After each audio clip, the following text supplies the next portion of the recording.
Election ಬಳಿಕ ರಾಜಕೀಯ ಬದಲಾವಣೆಗಳು ಆಗುತ್ತಾ ಅನ್ನೋ ಪ್ರಶ್ನೆ ಇದೀಗ ಮನೆ ಮಾಡ್ತಾ ಇದೆ. ಇದು ಸಹಜವಾಗಿ ಪದೇ ಪದೇ ಪ್ರಸ್ತಾಪವಾಗ್ತಾ ಇತ್ತು. ನಾವೇನೂ ಮಾಡಲ್ಲ, ಏನ್ ಬೇಕಾದ್ರೂ ಆಗಬಹುದು ಅಂದಿದ್ದಾರೆ ಸಿಟಿ ರವಿ.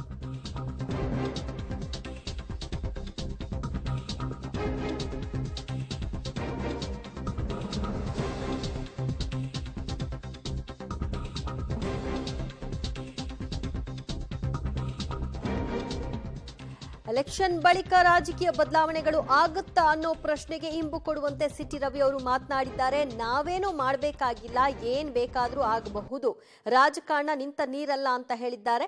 ಕಾಂಗ್ರೆಸ್ಗೆ ಅಭದ್ರತೆ ಕಾಡ್ತಾ ಇದೆ, ಹಾಗಾಗಿ ಏನ್ ಬೇಕಾದ್ರೂ ಮುಂದಿನ ದಿನಗಳಲ್ಲಿ ಆಗಬಹುದು, ಅದು ಎಲೆಕ್ಷನ್ ನಂತರ ಗೊತ್ತಾಗುತ್ತೆ ಅಂತ ಸಕಲೇಶಪುರದಲ್ಲಿ ಬಿಜೆಪಿ ನಾಯಕ ಸಿಟಿ ರವಿ ಹೇಳಿಕೆ ಕೊಟ್ಟಿದ್ದಾರೆ. ನಾವೇನೂ ಮಾಡಲ್ಲ, ಏನ್ ಬೇಕಾದ್ರೂ ಆಗ್ಬಹುದು ರಾಜಕಾರಣದಲ್ಲಿ. ರಾಜಕಾರಣ ನಿಂತ ನೀರಲ್ಲ.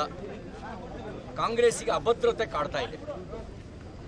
ಅವರು ಅನ್ಸೆಕ್ಯೂರ್ಡ್ ಫೀಲಿಂಗ್ ನಲ್ಲಿದ್ದಾರೆ. ಅವರಿಗೆ ಅಭದ್ರತೆ ಕಾಡ್ತಾ ಇದೆ. ಏನ್ ಬೇಕಾದ್ರೂ ಆಗ್ಬೋದು ರಾಜಕಾರಣದಲ್ಲಿ.